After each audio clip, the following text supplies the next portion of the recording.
Hello friends मु नंदू आपण मन को स्वागत करुच्ची ऑनलाइन ओडिशा चैनल को। एमिदी नुआ नुआ खबर विषय जानिया पई आम चैनल ऑनलाइन ओडिशा चैनल को सब्सक्राइब करंतु एवं पाखर थिबा घंटी बटन को दबाई दियंतु जहा फल रे आमे जहा भी अपलोड करिवु आपण पाई परिबे सर्वप्रथमे। तेबे चलंतु दर्शक बंधु आज बड़ खबर पर नजर पकाइबा। फेब्रुआरी 22 रु मैट्रिक परीक्षा आरंभ होबाकु जाउछि जहा वर्तमान रो बड़ खबर। फेब्रुआरी 22 रु आरंभ होई मार्च 8 रे सरिबो मैट्रिक परीक्षा। माध्यमिक शिक्षा बोर्ड सभापति एही सूचना दैछन्ते।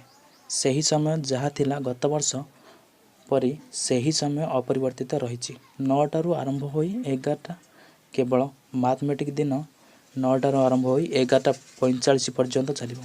आउ सब किछि समय अपरिवर्तित रहिछि। एथरक जो मुख्य परिवर्तन जोटा सेटा हेउछि आपनक प्रश्नपत्र जो थे आमर 4टी समांतराल प्रश्नपत्र रहिबो। ओएमआर रे जोटा कि ऑब्जेक्टिव जो 50 मार्क पई 3टी बदल 4टी पैरेलल सेटअप क्वेश्चन रहिबो एवं पिला माने सही समय जहा पूर्वर थिला घंटाटे ओएमआर पई सही घंटा रे पिला परीक्षा देबे। एही कार्यसूची थिला मैट्रिक परीक्षा पई। जदि एही वीडियो आपण मानको भलो लागि थाए तेबे वीडियो को लाइक शेयर और सब्सक्राइब करंतु एवं कमेंट करने को जमा भी भूलिबेनी।